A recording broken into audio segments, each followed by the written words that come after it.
Olá, meus irmãos, tudo bem? Como vão? Boa tarde para quem vem à tarde, boa noite para quem vem à noite, bom dia, boa madrugada. Esteja você em casa, esteja você no ônibus, na condução.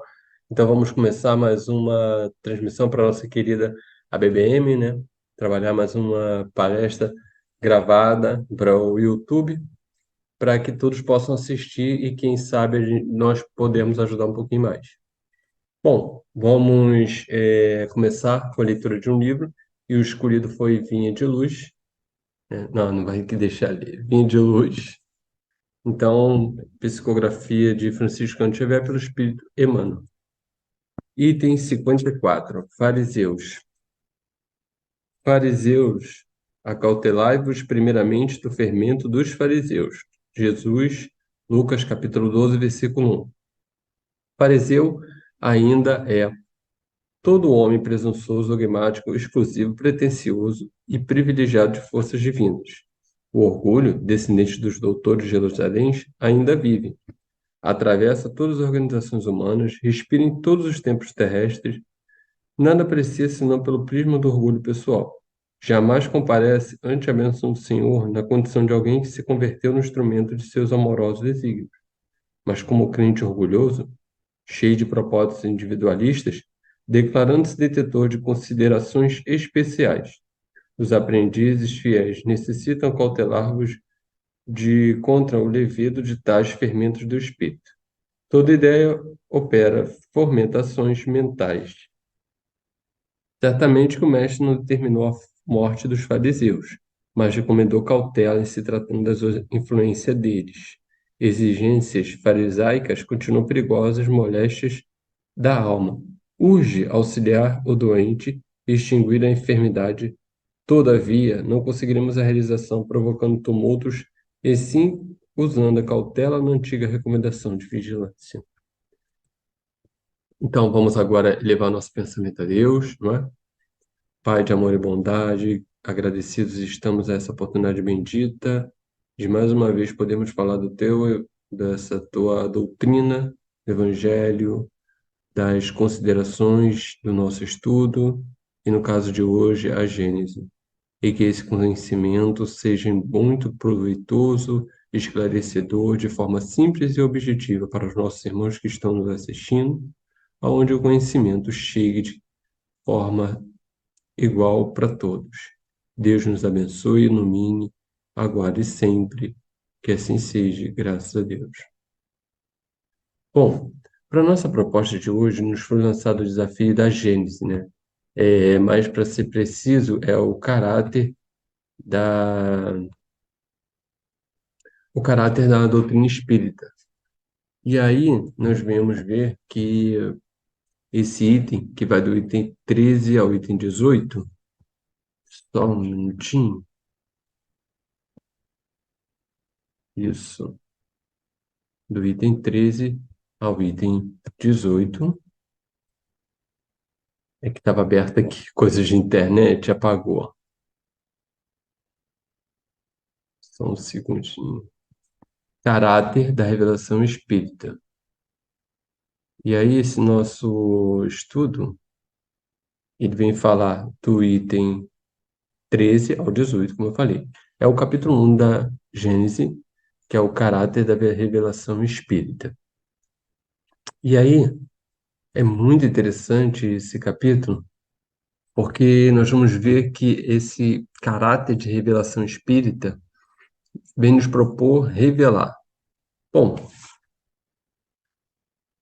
quando a gente estuda, né, o cientista, ele revela algo, descobre, estuda, esse cientista, ele descobriu determinada doença e algumas delas até ganham o nome dele, não é? E assim nós temos Bacilo de Koch, né, que descobriu a doença tuberculose, entre outras que ganham o nome da pessoa a quem está pesquisando, no caso, aquela determinada doença. Então, essa pessoa que venha a descobrir essa doença, ela dá o nome e a gente fala o quê? Que ela tem a revelação. E aí você fica assim, revelar, mas como pode uma pessoa revelar algo que não está escondido? Porque para revelar estava escondido. Na verdade, a gente entende que quanto mais a gente estuda, mais a gente conhece, mais se apresenta-se novas coisas, não é mesmo? Como lá no passado nós começamos a estudar a questão do ar, a questão do tempo, né? Até então achávamos que os deuses eram fogo, era o sol, era a chuva, e à medida que fomos evoluindo, intelectualizando, estudando, aprimorando, começamos a perceber que esses não são nada mais do que fenômenos da natureza e que foram descobertos, revelados à medida que nós nos aprofundamos em conhecimento. Chegamos às descobertas do átomo, não é? Evoluímos para isso, o núcleo, prótons, elétrons. Fomos no microcosmos, no macrocosmos, descobrimos planetas, descobrimos órbitas diferentes, nebulosas, e assim foi se ampliando. Descobrimos dentro de nós possibilidades, organismos, células, e percebendo que o corpo físico tem um padrão, né? Igual, todos são, tem dois pulmões, a não ser que você nasça com alguma anomalia e tenha somente um, né? Dois rins, fígado, baço, coração, pâncreas, o cérebro, né? Nervos, tendões, mas se a pessoa nascer com alguma anomalia diferente desse padrão que é comum, né, do ser humano, você pode nascer diferente dos outros. Então, à medida que a gente vai estudando, vai percebendo, conhecendo coisas novas, nós vamos deslumbrando e tirando o véu de nossa mente. Vamos cada vez mais aperfeiçoando, entendendo, vamos aprofundando e vamos percebendo o que está além daquilo que nós conhecíamos. Até então, sabíamos somente pouquíssimas coisas como o céu, o universo. E à medida que fomos conhecendo mais, fomos admirando a beleza, não é? Estudando as plantas, estudando os animais, comportamento dos animais. Eu bem recordo de um desses pesquisadores, biólogos, que ele ficou acompanhando durante décadas uma manada de lobos e ele provou, através de todo o seu estudo maravilhoso, que os lobos têm estrutura, têm toda uma camada de hierarquia, né? Proteção dos mais velhos para os mais novos, os do meio são os que procuram, tem os caçadores, tem os protetores, tem os que vão na retaguarda para serem mais velozes, mais agressivos. Então tem uma estrutura. Então você descobriu, ou seja, já estava lá. Você apenas começou a observar. E qual é esse caráter da doutrina espírita? O que vem a ser essa possibilidade, não é? O que significa essa revelação? E qual é essa característica essencial? Bom, ela tem a característica essencial da doutrina espírita, que é a verdade, não é? Ela tem a verdade como sua base. Então, quando a gente vê a doutrina espírita, a gente vê que sempre ela está embasada na verdade. Nada foi criado, né? O próprio Kardec nos fala isso, que foi trazido pelos espíritos, pelo espírito da verdade, pelos espíritos que estavam sob seu comando. E eles é que formularam. Ele apenas codificou, como é chamado, codificador da doutrina espírita, porque é através de observação, através de estudo, que Kardec era um cientista e observador, né? Porque toda pessoa que observa tem uma tendência, ela está fazendo um estudo, né? Pode ser científico, pode ser apenas filosófico, ou pode ser apenas de maneira a enriquecer seu conhecimento em determinada área, em determinado assunto. E Kardec, por natureza, era um observador, consequentemente, ele era um cientista, a qual se dedicava com carinho e afeto a tudo que ele fazia. Então, o caráter da revelação da doutrina espírita é essa verdade, porque sempre a doutrina espírita tem aquela forma de Tinha uma musiquinha que fala, é, ela é filosofia, ela é também ciência, ela também é religião, e por isso é chamado a doutrina da razão. Porque a doutrina espírita tem isso. É uma musiquinha da juventude, das crianças, quem se lembra e estiver ouvindo agora. Então, ela é bem assim. A minha voz é ótima para cantar, vocês já perceberam que eu vim com o dom da música nessa vida, mas tirando essa parte lírica, a gente percebe que o espiritismo é como a música. Ele é ciência, é filosofia e é religião. Por isso é a doutrina da razão. Porque a gente não precisa aceitar. Antigamente tinha que ser o dogma, ela não tem dogma. Ela tem experimentação, ela tem apreciação, ela tem profundidade nas suas pesquisas e buscas. Ninguém te diz, é isso e é obrigado a você seguir. Você vai pelos argumentos, você vai pelas pesquisas, você vai pela sua própria busca. Então, à medida que você chega, conquista e busca, você começa a raciocinar. Porque a doutrina espírita não é simplesmente uma filosofia religiosa aonde que você é obrigado a aceitar. Tudo nela é de maneira racional. Você pode ver tudo o que está na Gênese é de maneira racional. Tanto que a Gênese ela é bem científica, né? Tem a parte filosófica e científica. Ele traz a religiosa para mostrar a parte científica. Eu conheço gente, alguns amigos que são pessoas que puxaram pela ciência, médicos, psicólogos, e eles falaram que conseguiriam mais se agarrar à doutrina espírita quando leram a Gênesis. Justamente porque ela pega e aborda a parte científica. Não que vai todo mundo precisar ser um grande expert em ciência para determinar, entender o que se passa no Gênesis, mas você começa a profundidade daquilo que é. E ela tem dois caráteres muito essenciais, que é a parte religiosa e a parte científica. A parte religiosa é onde você vai ver a moralidade da doutrina espírita, onde ela vai ver, trazer e trabalhar o ser como é, instrumento divino, o ser como base para uma transformação da sociedade. Então você vai ver a parte divina trabalhando no ser, o ser para se tornar bom, calmo, paciente, passivo, uma pessoa mais amorosa, fraterna, com fé. Então é como se fosse uma parte filosófica e ligando a Deus. Então a parte da religião, da parte divina, podemos dizer assim, né? Que é a característica dela, é uma das naturezas da doutrina espírita, ela vem justamente trazer para você essa ligação com Deus, essa coisa de você ser importante, mas a necessidade de você fazer a reforma íntima, que é o que a gente ultimamente tem muito colocado no doutrina espírita. A necessidade do espírito fazer a reforma íntima, ou seja, avaliar suas situações, suas escolhas, o que está fazendo, porque a doutrina espírita te dá esse parâmetro. A doutrina espírita te explica da onde você veio, por que você está fazendo aqui, o que você está fazendo aqui e para onde você vai.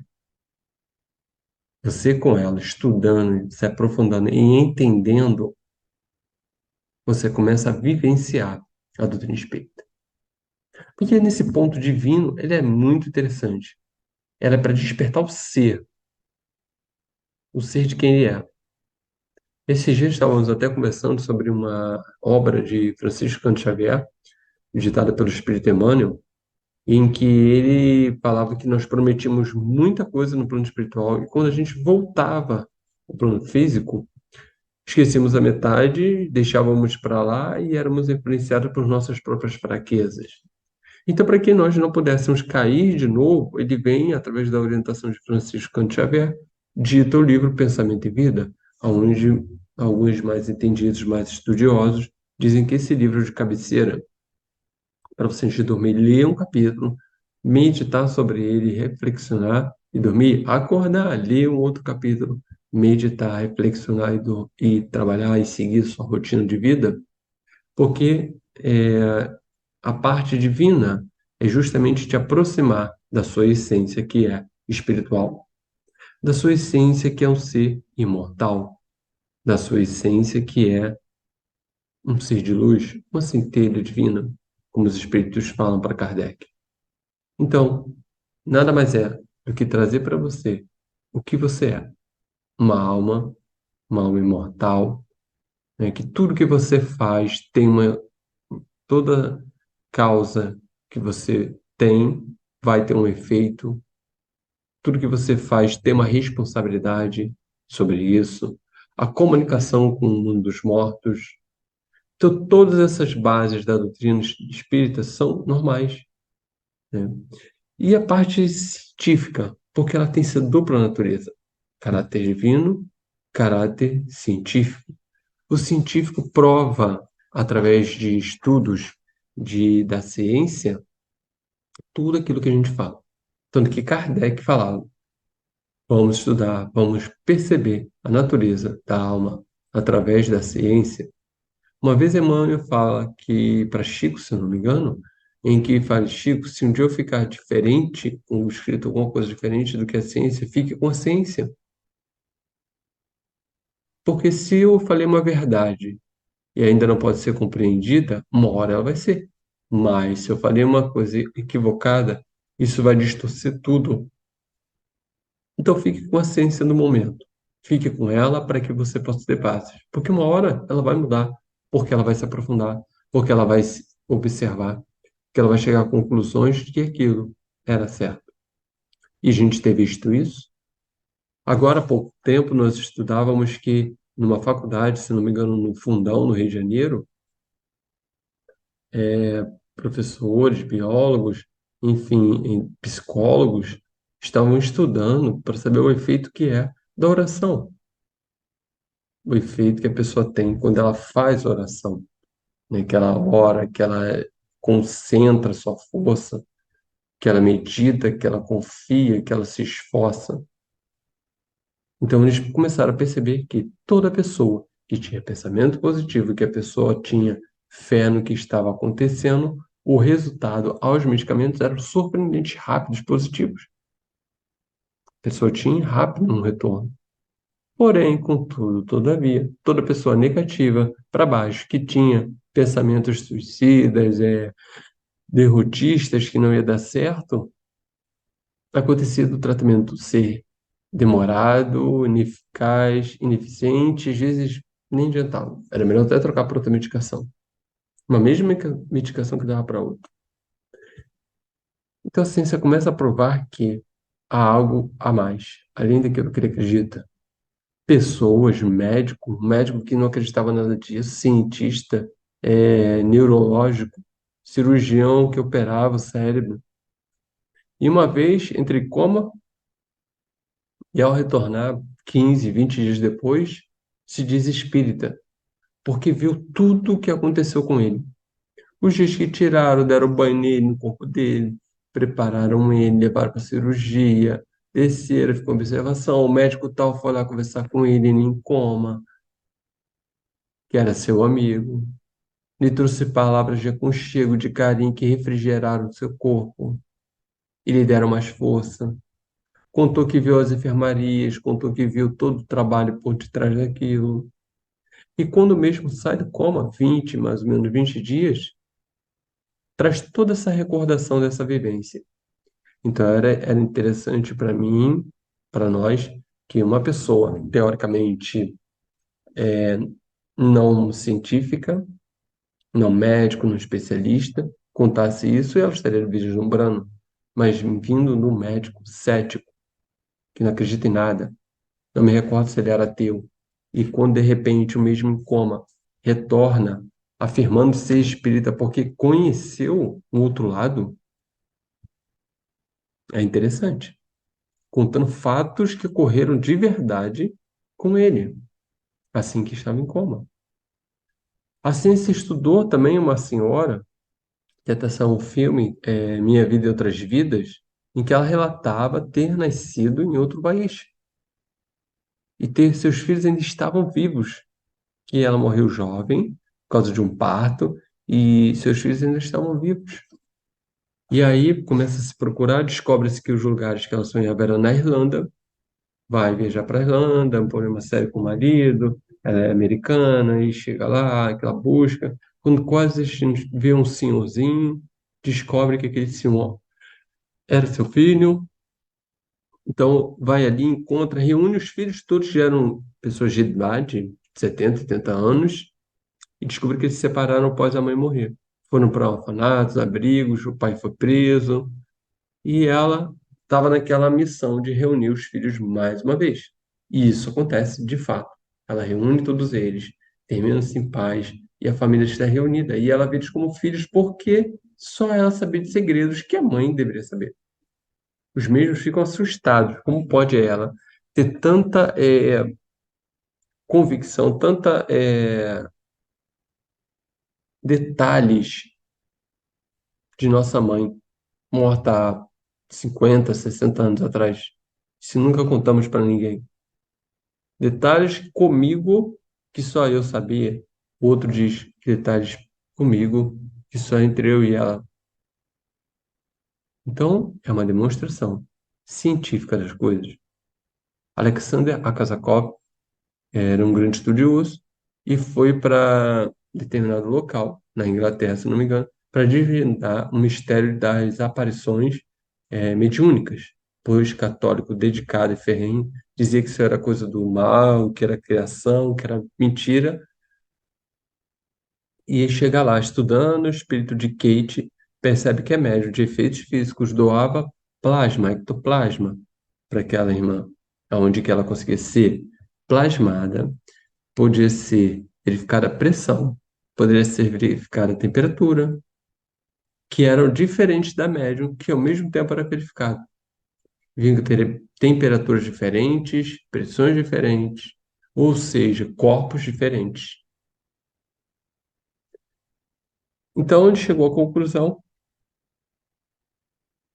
através dos seus estudos, que era real.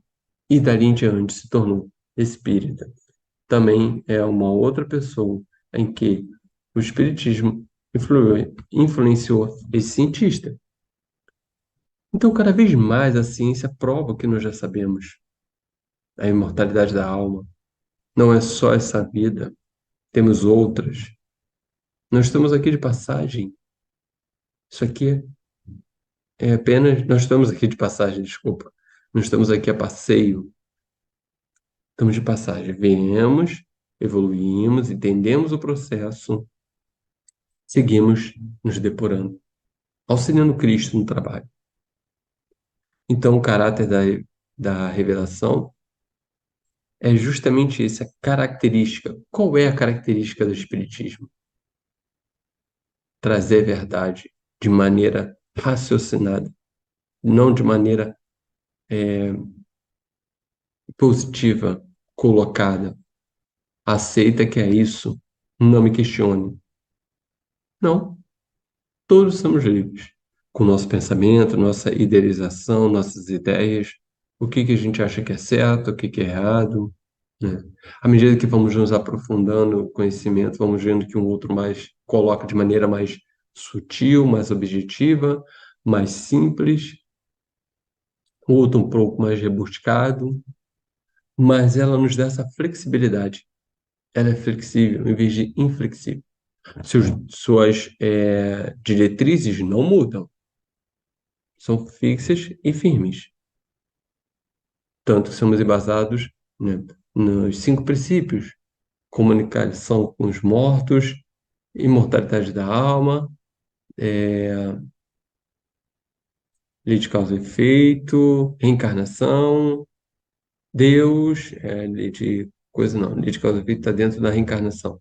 Deus e muitas moradas na casa do meu pai, né? Que é o cosmo que tem vários lugares para a gente, a pluralidade das existências.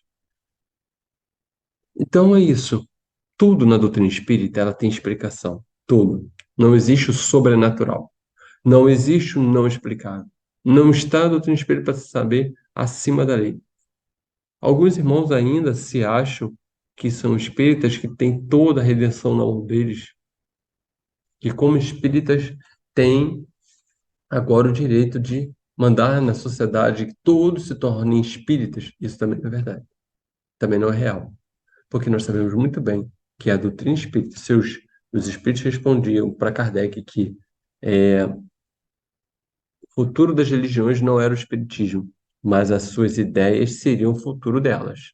Ou seja, toda a religião que com o tempo não vivenciar a imortalidade da alma, a pluralidade das existências, Deus, a reencarnação, né, comunicação com os mortos ou comunicação com o plano espiritual, elas vão com o tempo desaparecer, porque essas verdades vão ser cada vez mais vivas, mais sólidas, mais constantes nas nossas vidas. A ciência cada vez mais prova isso. Mundos cada vez maiores. Agora, há pouco tempo, vimos que descobriram que em Marte é sim possível de ter água. Não temos equipamentos ainda com alta qualidade, não temos equipamentos ainda com altíssimo ganho de ter perfeição e projeção naquilo que estamos fazendo. Então, se Marte já tem água, olha que beleza. Então, há de ter vida. Não do jeito que a gente imagina, não do jeito que a gente quer, mas do jeito que tem que ser, do jeito que é. Então, cada vez mais a revelação divina prova para gente que essa sinceridade, esse estudo, essa profundidade da doutrina espírita é comprovada. Porque o cientista é diferente do estudioso, ele diz: eu só acredito vendo, só acredito provando por bases científicas. Sem comprovação científica, eu não acredito.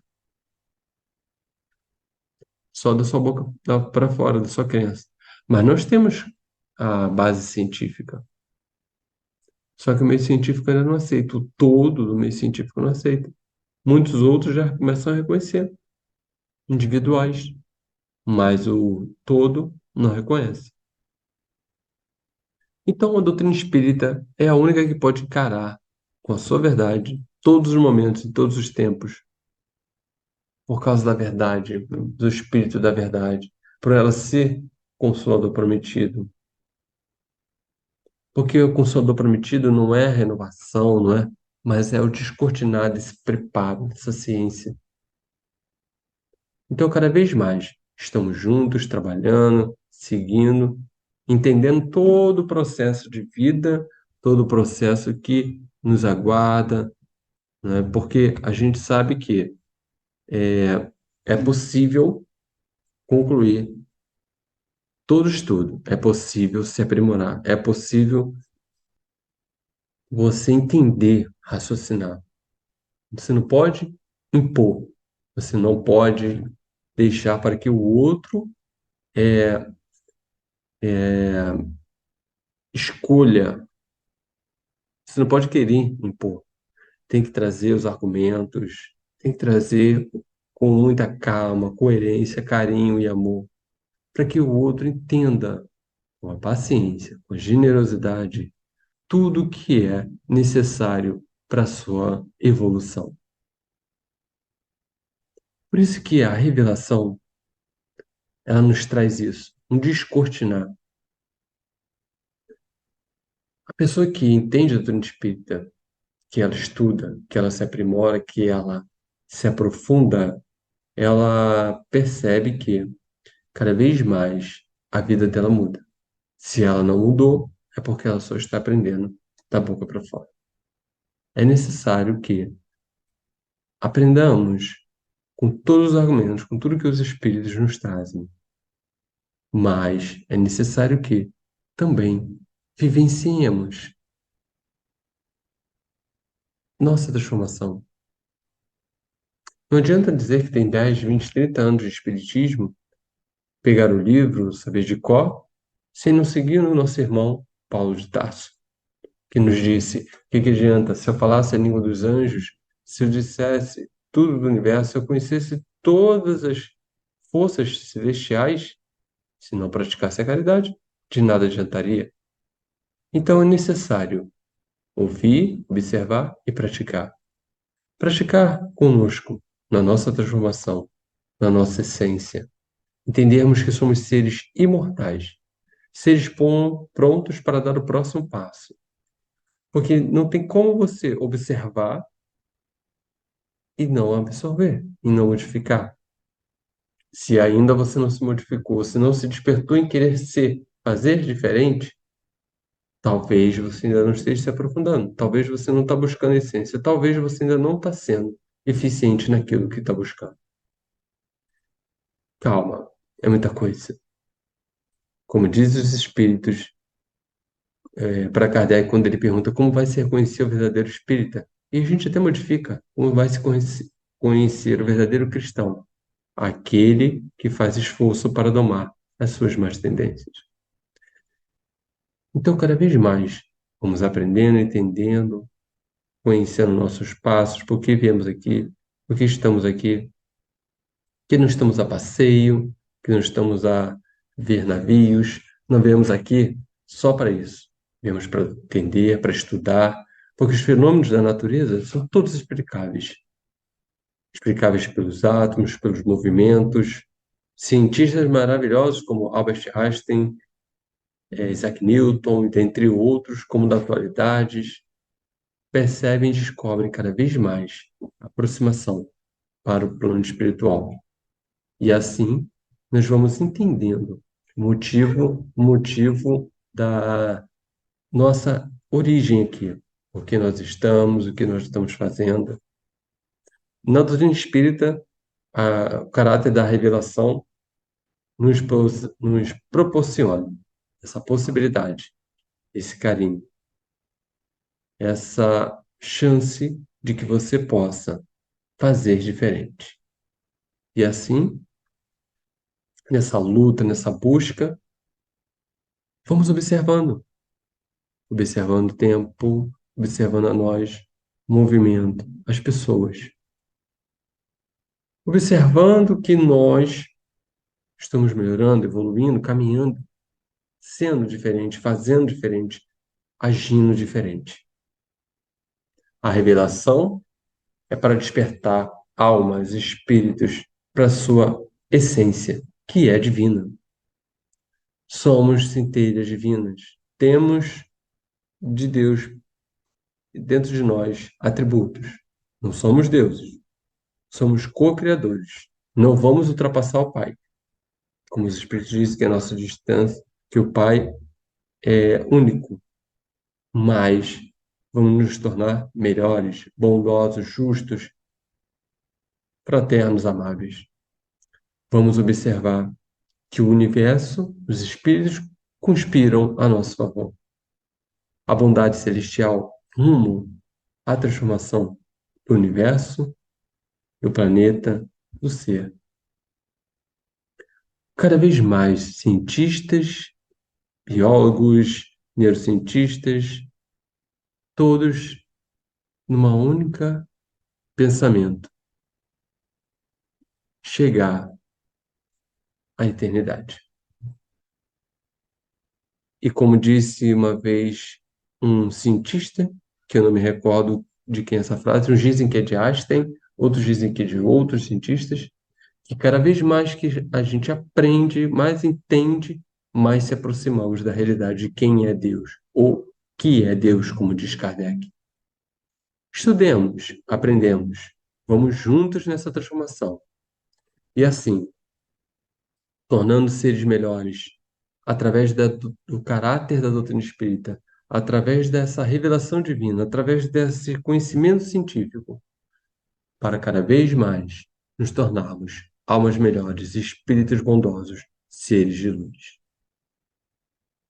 Estudemos e aprendemos a doutrina de amor. Que Deus nos abençoe, possa estar conosco. Agradeço a oportunidade, espero ter ajudado um pouquinho e o melhor de tudo, estudem. Se tiverem dúvidas, procurem nos livros, vão até a Casa Espírita, procurem nossos irmãos, grupos de estudo, palestras, assistem. Não aceitem tudo, mas observem, estudem. Não com orgulho, com egoísmo de querer confrontar, mas de querer entender, de querer aprender o diferente. Por esses minutos aqui da internet, às vezes não é suficiente para que a gente possa vislumbrar e aprofundar mais. mas em grupos pequenos, em estudo em grupo, com certeza essa possibilidade é muito maior. Entre em contato com a casa através do YouTube, através dos canais que a casa disponibiliza, ou em outras, estudem, aprendam, pratiquem, sirvam a Deus, porque à medida que você aprende a se doar, a entender quem você é, a aprofundar seu conhecimento, percebe cada vez mais que você faz parte desse universo. Tá bom? Então, desejo a vocês muita luz, muita paz, né? E assim, vamos então levar nosso pensamento a Deus, agradecendo essa oportunidade, que os bons amigos espirituais abençoem a todos os irmãos que assistem esse trabalho no YouTube, suas casas sejam envolvidas, seus corações iluminados. Senhor, abençoe a todos, derramando luz e paz sobre suas residências. Assim, todos que sintam energia, esse amor constante vindo de Deus, do nosso Pai. E assim, Jesus, querido amigo, pedimos a você que nos auxilie nos passos, que ainda é um pouco invigilante, mas cada vez mais queremos que seja firmes e fortes. Ó Jesus, amigo, ilumina nossos cantos, nossos caminhos, nossas mentes e nossos corações. Precisamos de Ti, e que nossos mentores, anjos da guarda, esses queridos irmãos, nos envolvam, para que o nosso caminho, nosso amor de fraternidade, cada vez envolva a todos. Que essa descortinar seja cada vez mais através do estudo, do aprendizado, agradecidos a oportunidade da reencarnação, agradecidos a oportunidade de estar nesse orbe terrestre, neste momento, aprendendo as lições divinas. Obrigado, Deus, por tudo que nos tem feito e que nos faz sempre. Que assim seja, graças a Deus. É isso aí, meus irmãos. Muito obrigado. Deus abençoe a todos. Grande abraço. E qualquer coisa, entre em contato aí com o YouTube e com os canais para conversar com os irmãos, tá? Beijo no coração de todo mundo. Muita luz, muita paz. Tchau, tchau.